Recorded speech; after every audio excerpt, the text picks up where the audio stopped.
Greetings, patrons. Happy Mother's Day. Welcome to the pre-show.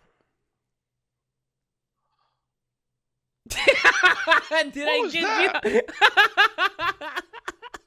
What was that supposed to be? All right, fine. Come on, patrons. Gather around, gather around. Find your place. You'll have to excuse my cohort here. He's obviously under deep stress or something. Come on in all your beautiful Mother's Day garb.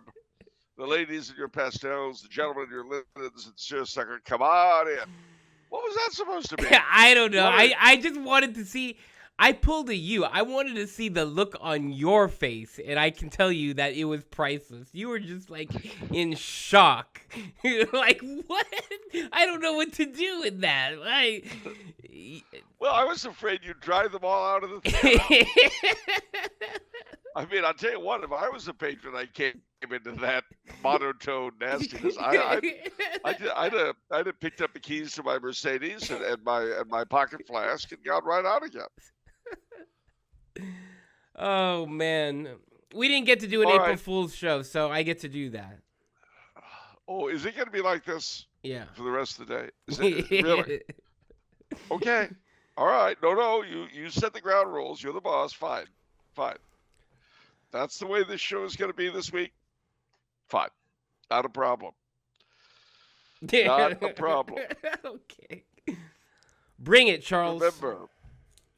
Remember, revenge is a dish best served cold. Oh. And you got to get us a heaping helping. Let me tell you something, pal. Nobody pugs the old man. Nobody. All right. Actually, that's not entirely true. I was pugged very well 2 years ago in Madeira, but that's another story. Oh, okay. For another time. Yeah, you know the story. I know the story. I I ain't telling it to nobody. Not in public. Too embarrassing. Made no man look out. All right, let's pull ourselves together. Right. It is Mother's Day. Yay. It's also the birthday. Yay! It's the birthday of Dante Gabriel Rossetti. Who's that? Funny you should ask.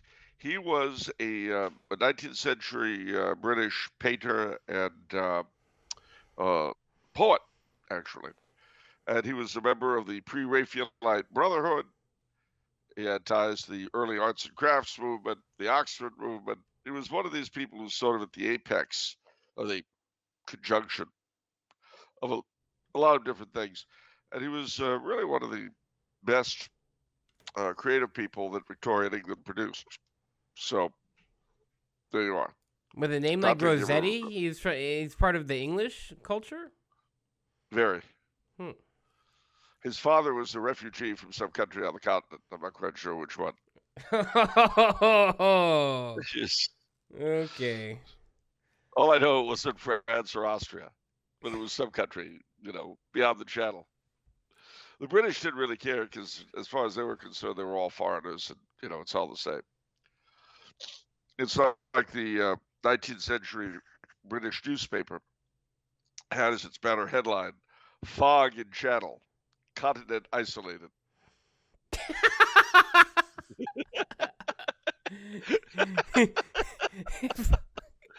I don't want to give you the impression they were a little insular.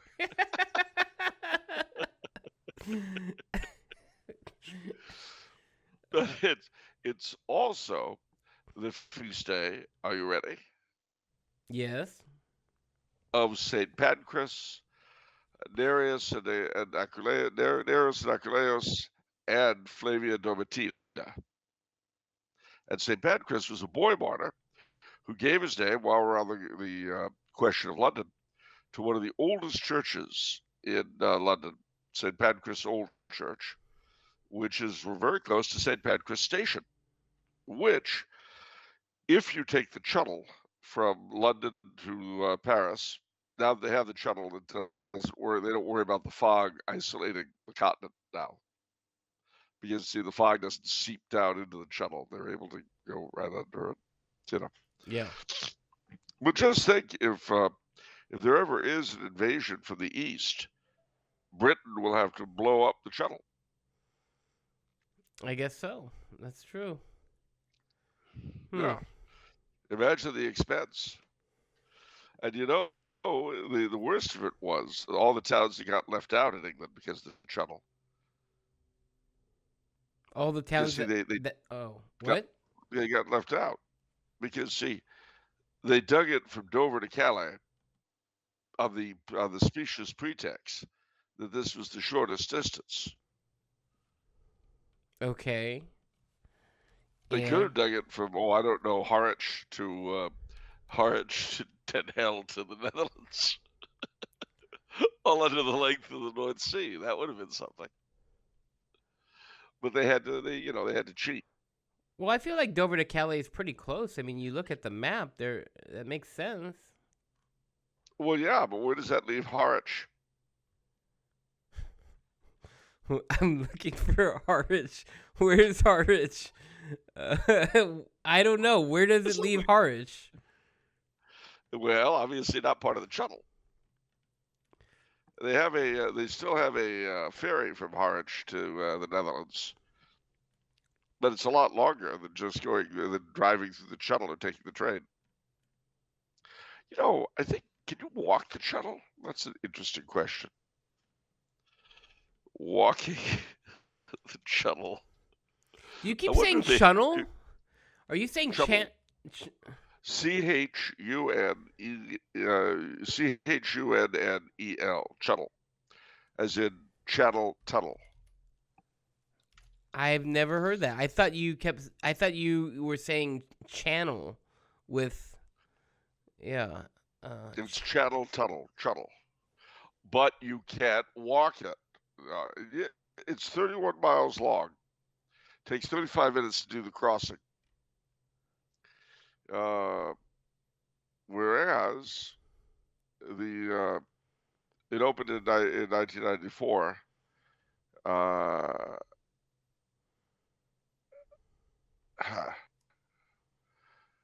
Amazing. But it's not permitted to walk through it. It's only for trains. Huh. Okay, so you don't even drive through it. It's just no. It's a train. Okay. It's just by train. So that explains why we still have ferries. Okay. If you could drive through it, I think it would probably be backed up constantly.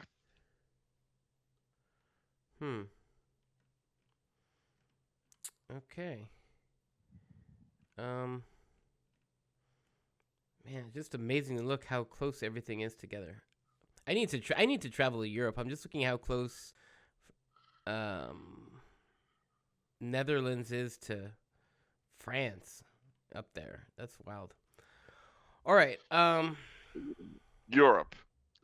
I'm traveling it, so you don't have to. You don't sound impressed by that idea.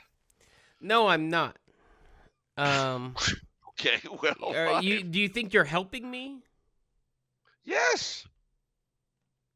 Look, since I've been here, I've been in Ireland, in Portugal, in Poland, Ukraine, Denmark, Italy, Spain, Croatia, Slovenia, Romania, Germany, Switzerland. You don't want to have to do all that. Okay. Oh, man. I mean, do you know how many huge cathedrals I've had to walk through? How many castles, historic houses, and gardens I've had to go through 1 foot at a time? Do you have any idea what I've been through? And that doesn't even touch on the train and air travel. Okay, old man, I get it. Do you have any idea how many hors d'oeuvres I've had to be served in first-class cabins on trains? And because I've done it, you don't have to. Okay, great. You can go to Mama Petrillo's anytime you want. All right. I can't. All right, here we go. Here, Whoa. we're going forward with the questions, Charles. Well, I know. I'm Uh, just. Look. Okay, wait. Pause for station identification. Off the menu is now being broadcast and podcast on the Crusade Channel. Talk radio the way it should be at crusadechannel.com. All right, Wow. thanks my Weaponizing. church. Okay, where were we? Question from Nicholas. Nicholas, good to see you. It's been a while since you sent in some questions. We really missed you. You're weaponizing station identification. Oh my heavens! This is a broadcasting first, ladies and gentlemen. I, I know. I never thought I would see you stoop so low. All right, Nicholas says, hello, gentlemen. I have 2 questions, but they are intimately related. I haven't been to Denny's in years. I have been so deprived.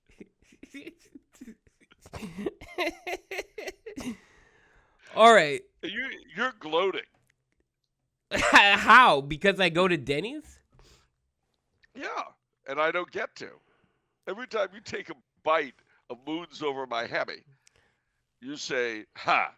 I get to have this," and Charles is stuck in Europe with all that culinary crap. No, I don't do it with Denny's. I do that with donuts, Charles. Donuts. Oh, beautiful glazed donut. Oh, man, so perfectly handcrafted. Oh, what is that? What does that look? Are you getting donuts now? You've got a secret source of donuts over there? Curse you, Green Goblin.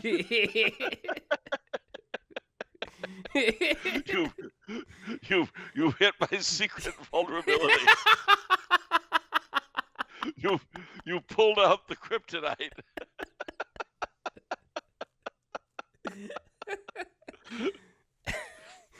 Okay, fine. All right. Fine, I'll answer questions. I've been punished enough. Oh, man. All right. Hello, gentlemen. I have 2 questions, but they're intimately related. I believe I remember Charles saying in previous episodes a while ago that if he was alive in revolutionary America, that he would be a loyalist. That if he was alive during the Civil War, that he would be a Copperhead. If I have remembered wrong, I apologize. My question is, if Charles lived during the Roman Civil War, Caesar's, what side would he prefer to align with and why? Well, to be honest with you, Caesar. Now you're asking why is this? And the answer is that Pompey and the gang were basically fighting. They claimed to be fighting for the old republic as against a new dictator, sort of a Star Wars motif. But apart from Jar Jar Binks not appearing on either side, which was a great loss, how apart from that, uh, the Roman Republic was by that time a very corrupt oligarchy, and had Caesar not done what he did in time, the whole thing would have collapsed in an orgy of selfishness on the part of the rulership. Caesar was what Rome needed, a fellow with a greater vision. And I mean, he had shown in Gaul and elsewhere that he knew what he was doing, in terms of the greatest good for the greatest number. So I would have, with 2020 hindsight, I would have supported Caesar, I suppose. But what makes it difficult, of course, is that we're talking about the non-Christian era. So I'm afraid I really don't have the passion for either side that I do in issues where Christianity is involved.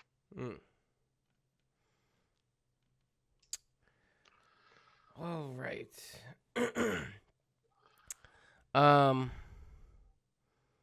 Man, I saw the funniest meme the other day about Julius Caesar. I have to find it so I can read it. It was so good. 1 second. It was on this day in 44 BC, Julius Caesar looked around and said, quote, kind of a weird vibe in here. Something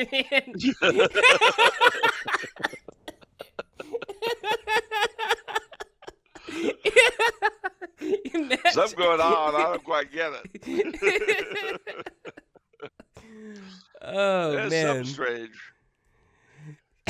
It was just I definitely concede the point. yeah. All right. The related question that Nicholas is talking about, he says, what is Charles's opinion on Julius Caesar? Does he view him overall positively or negatively?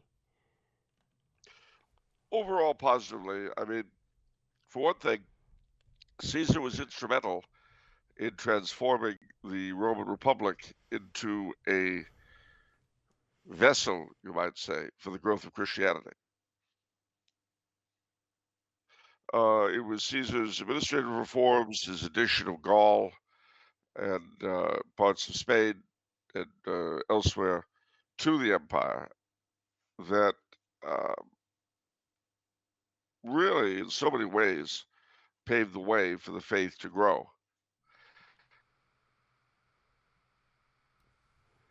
Remember that had Christ appeared before instead of what he did, it would have been very difficult for the faith to get past the boundaries of Palestine.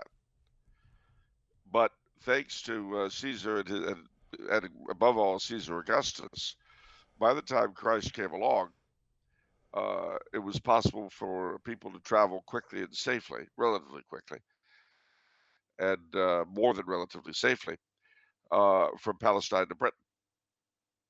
And without that, you know, it would have been very, very difficult for the faith to have taken over Europe as it did. And really, without Caesar, no Constantine, and no Theodosius the Great. For that matter, there's a reason why his name became the title for emperor in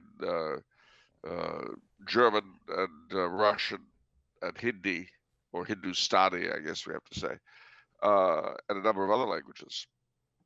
So, hail Caesar.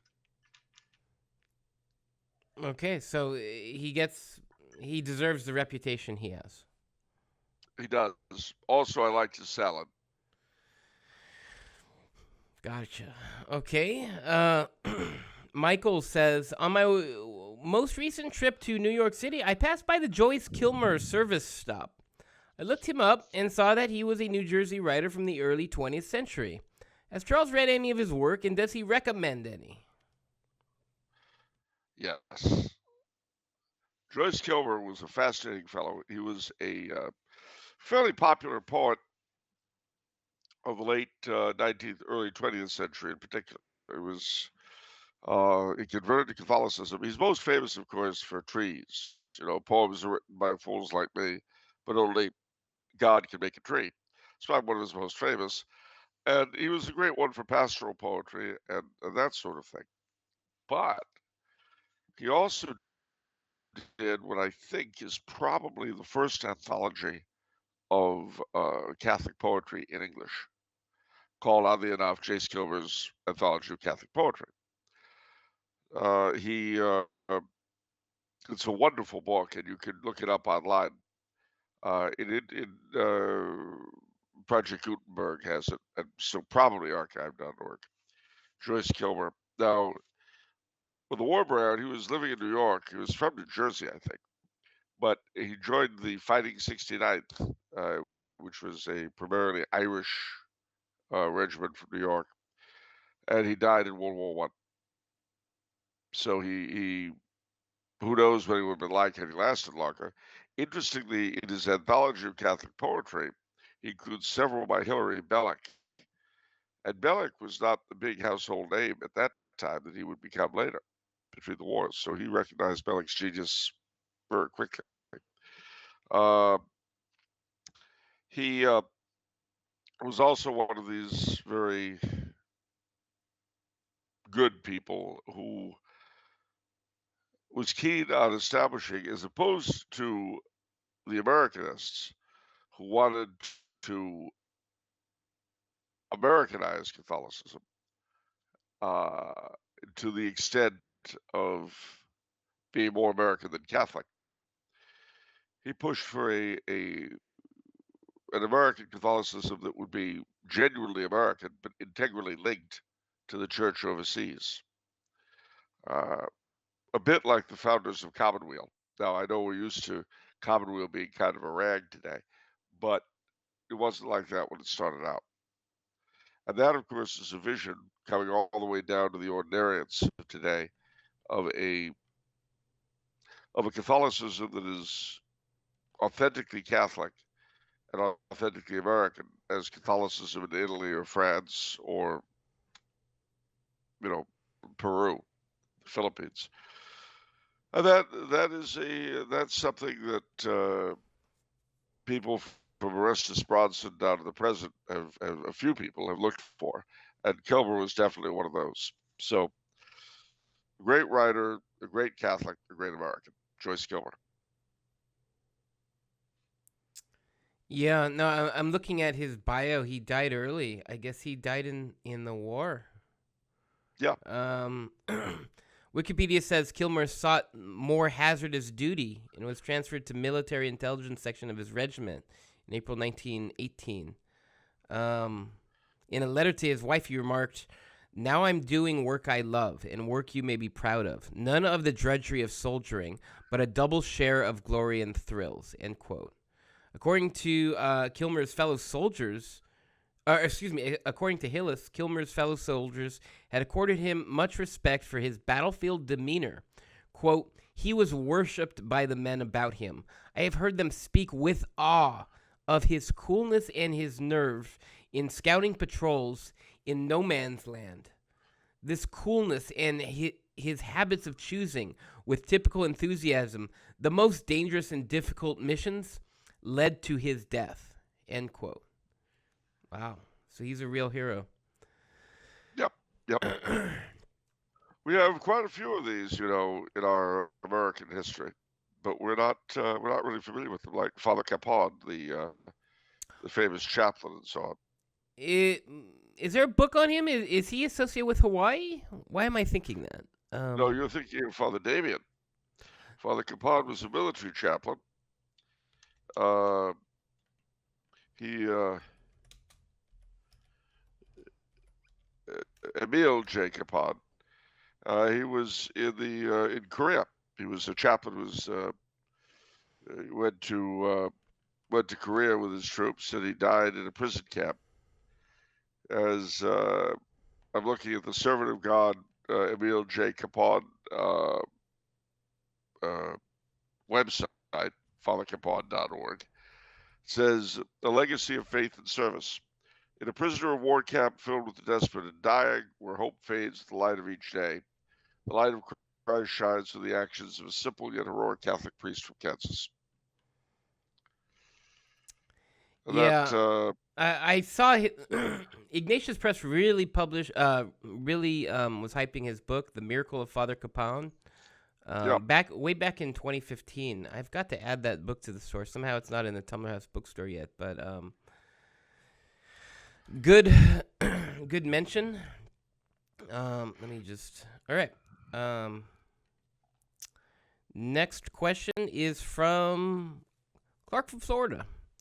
Clark from Florida says, "I'm currently reading a book called Our First Civil War about loyalists and patriots in the American Revolution. Will Charles tell us about William Franklin, Benjamin Franklin's loyalist son, among countries that are republics?" Oh, okay. Yeah, I guess let's start there. William Franklin. Well, William Franklin was the illegitimate son of Benjamin Franklin. Ben Franklin had a number of illegitimate children. You can find all sorts of in his Poor Richard's Almanac. You can find all sorts of exhortations to different virtues, thriftiness, punctuality, etc. You won't find too many to chastity because Franklin Franklin was not much of an expert on chastity. So he begat quite a few illegitimate children despite his marriage. Anyway, everyone considers him a great hero. Strangely enough, though, his son William did not. And Franklin, before the Revolution, Benjamin Franklin, had a lot of pull at the British court, oddly enough, because he was Pennsylvania's colonial agent in London. And a colonial agent, they have them in a sense today. Both the Australian states and the Canadian provinces all have a resident agent in London who is sort of their ambassador to the British government. And the Canadians and the Australians, as countries, have high commissioners like all the other Commonwealth realms or countries. But the the provinces and states of Canada and Australia have agents who are just like our colonial agents were.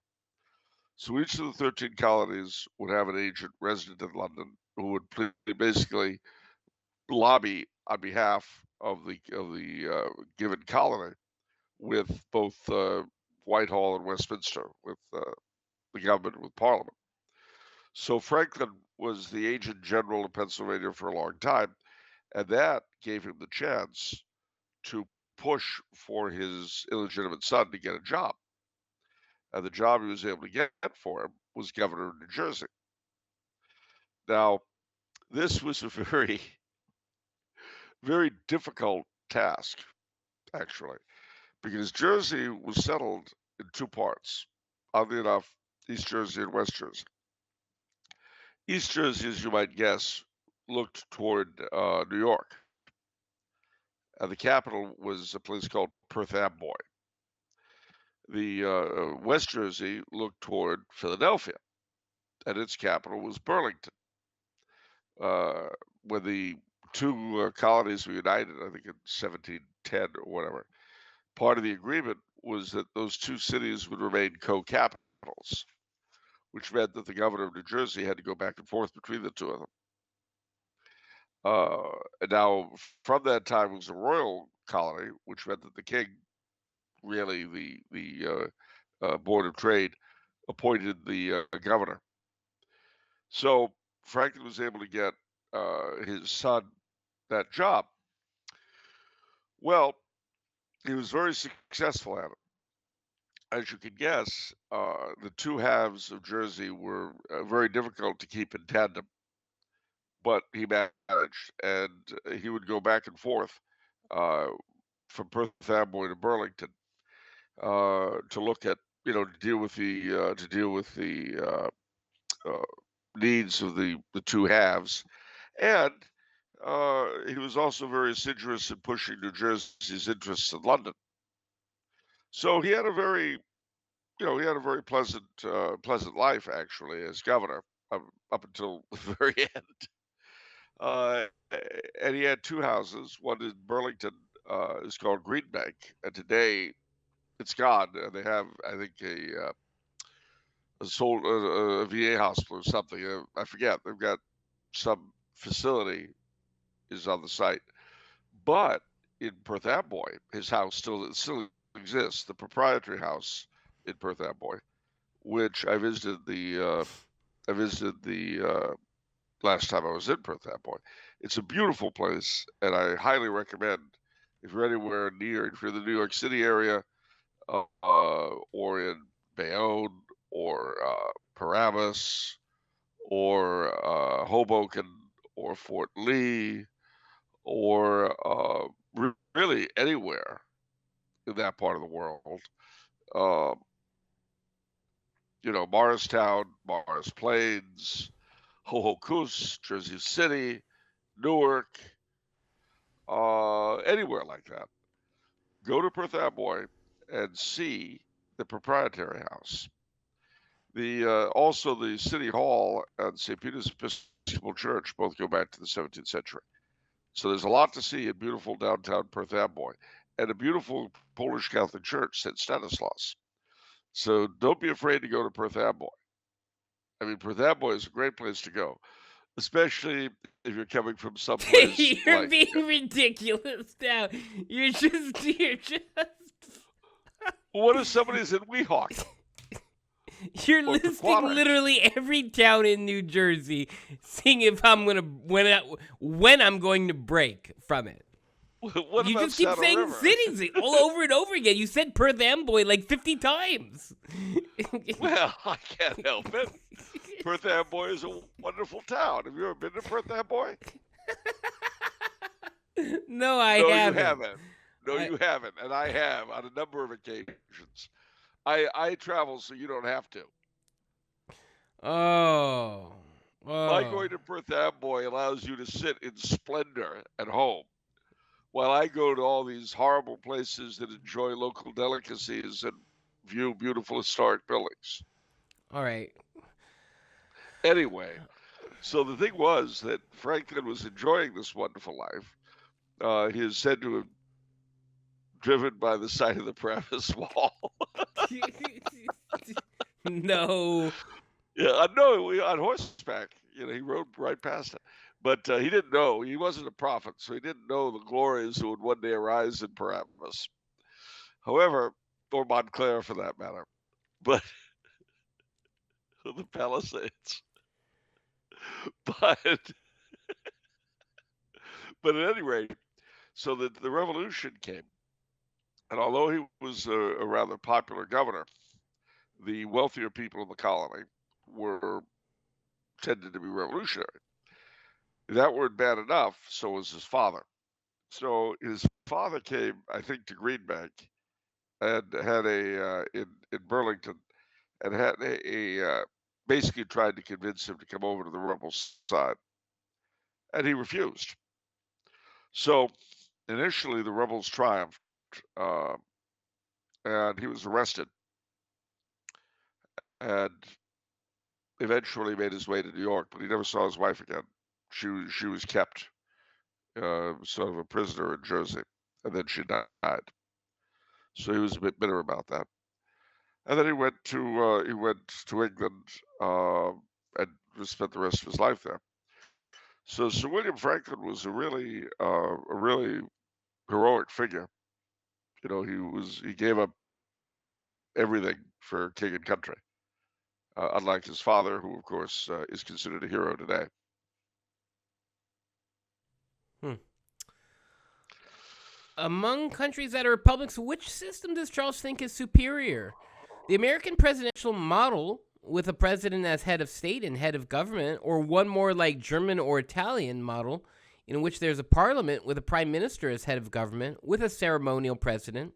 What about the French model, which is somewhat of a mix between the two? Well, frankly, I don't like any of them, but uh, I suppose I would say that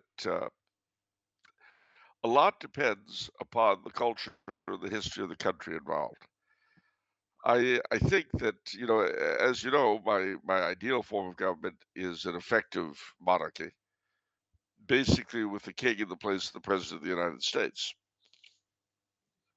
Um, the basic problem that you have is that when a king is that in that position, the position of the president of the United States, say you had a king with the powers given the president under our Constitution, people would tend to be very jealous of their rights and careful, precisely because the king is hereditary.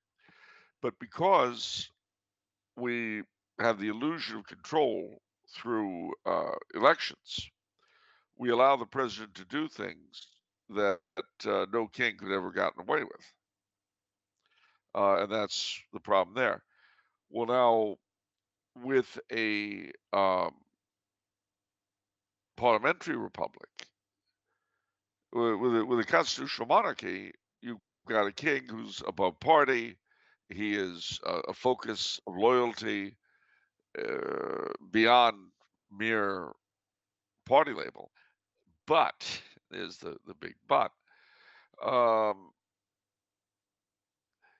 there's no way for him to protect his people from their politicians, to put it nicely. When you have a retired politician, put in the place of a constitutional monarch. It's the worst of all worlds because you've got an executive that's completely ineffective, and yet at the same time is not the focus of loyalty beyond party. And that's why, every Italian can tell you the name of the heir to the Italian throne. A lot of them couldn't tell you who the president of Italy is. They can tell you the prime minister, but not the president. So, and the president is supposed to act as somehow a symbol of unity, but he's a party figure. How can he do that? So the French system is, as you say, sort of a mix of the two. I would say that in terms of sheer functionality, probably the executive system is best, but it's the most open to abuse. And then, contrary-wise, it's very difficult for a parliamentary president to do much of anything, which is both good and bad, I guess. So I'd have to go with our sort purely in terms of functionality, but it's also the most dangerous. Okay. Uh, Also, we have Washington and nobody else does. ooh. Okay. Helvicio has a question. He says Charles has touched on the fact that the king under the mound motif finds its ultimate example in how Christ will come back at the end of time. I've always felt that the scene in Excalibur when Arthur is cured of his illness and rides forth to combat Mordred was inspired by apocalyptic imagery. The land comes back to life as King Arthur and his knights pass. One thinks of how Christ and his saints will ride out and undo all of the damage done by the Antichrist. Is Excalibur the best Arthurian movie, or are there others equally good or better? Well, Excalibur is a very, very fine film. It really is one of my favorites. Ironically, there was a film that came out in the 80s, I think, called Sword of the Valiant. It's not a very good picture, except the opening part. It's based on Sir Gawain and the Green Knight. And the opening part with Sean Connery as the Green Knight is great. It's really great. Uh, the film goes steadily downhill from there. But so I would agree that Excalibur is probably the best Arthurian movie. First Night is a terrible film. Again, with Sean Connery as King Arthur, and a horribly miscast Richard Gere as Sir Lancelot. Terrible film, not worth seeing. Uh, uh, you see, it's very difficult to treat Arthur's legends it's difficult because they're very mythic on the one hand, and yet they are rooted in history on another. And so basically you can either try to find the real Arthur, as was done with gosh, I can't remember what was the name of the guy. He was in Children of Men, and he was in Gosford Park. He plays Children of the Men. Roman. That's Clive Owen? No. Yes, Clive Owen. Oh, Thank you. okay. Yeah, Clive Owen was in an Arthurian thing that what was it called? Yeah, it was called King Arthur 2004. There they tried for the real Arthur as a late Roman paladin, which is probably what he was. But it really wasn't a terribly well done film. Excalibur came the closest of any, I think, in terms of capturing the mythic. But it wasn't where it kind of fell down on the job was its uh, treating the Christian element of the story simply as trappings rather than as the point. Mm. I think that a really, really definitive, true to the legends movie has yet to be made. Hmm. Okay. If I were if I were given control over such a film, I would try to capture the mood of Excalibur, but rather than having it as sort of at the end of the day kind of quasi Wiccan, uh,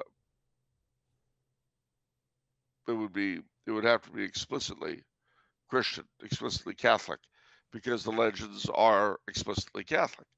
Then you can say there are pagan elements in them. Well, yeah, there are, but those pagan elements are like the Christmas tree. Hmm. They're completely subsumed into the whole Christian ethos. So, but yeah, I'll ride with Excalibur as the best. Okay.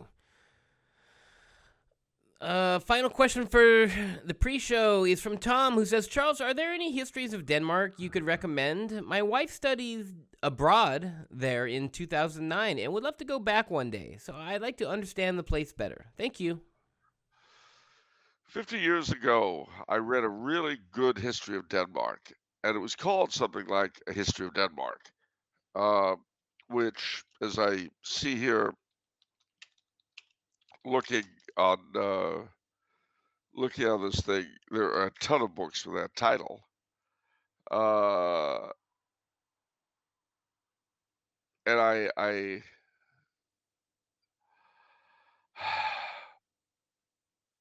can't see the one that I can't see the one that I read. Now, in those days, frankly, I read a number of books on Denmark, and uh, really got a kick out of it.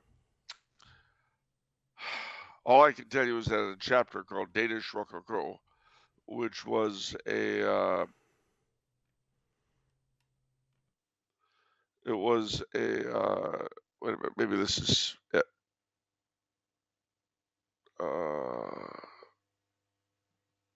No, no, it's not it. Anyway, it's hard to tell you, but oh, wait a minute, ha, I got it. I feel good about myself. P. Loring, A History of Denmark, Copenhagen, 1960. That was it, Loring. Got it. So there you go, History of Denmark by P. Nice. Loring. All right, now I feel better about myself. It's a wonderful country, though, Denmark. I've the past 3 years, and I hope this coming fourth, I've gone to the Latin men's the men's Latin mass retreat in Denmark, which is almost all Danes, and most of them are converts, and all young guys, married and single, and it's really a wonderful experience. Because Denmark is like England or Norway or Northern Germany or the Netherlands, and you can see the evidences of Catholicism, if you know what you're looking at, everywhere. So, Mm. also, if you're a Hans Christian Andersen fan, The Little Mermaid is waiting for you at Copenhagen. Although you don't have to go there, Vinny, because there's a scale replica at your own forest lawn in Glendale. Beautiful. So, see, Excellent. you don't have to go see the Little Mermaid statue in Copenhagen, which is, it's in a very beautiful location right by the harbor. You can go to Glendale, and you'll see it right by the little lake as you drive in. You've got the funeral home up here, but right toward the street, there's this little pond, Yeah. and the duck baby and uh, the frog baby, and then there's Little Mermaid replica. Excellent. It's Excellent. scale too. It's exactly the same size. Awesome. All right. All right. That's going to do it for the pre-show. See you guys. Wait. No. No, we're not doing this. You're not going to give our patrons a bum's rush. Oh, we've got what we want out of you. Now you can go along. No, I don't think so. Look, folks, you segue out. You take as long as you want to. You can go into the lounge, hang out, wait for the regular show, then come back into the theater. I'm sorry for Vinny. I apologize. He's annoyed because he didn't get the chance to visit Forest Lawn.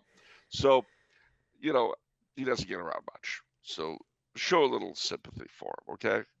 He means well. He's under a lot of stress. It's very difficult these days. So you show our boss man, give him a helping hand. Show him some love. Let him know that he's not just the Ed McMahon of crazed Catholic podcasting. Wow, that's actually a pretty cool title. Okay. The Ed McMahon of crazed Catholic. What do you think? You thank Peter Barlow for that one. All right, I'll take it. All right, thanks, guys. But stay tuned for the full episode coming right at you. Don't you go anywhere.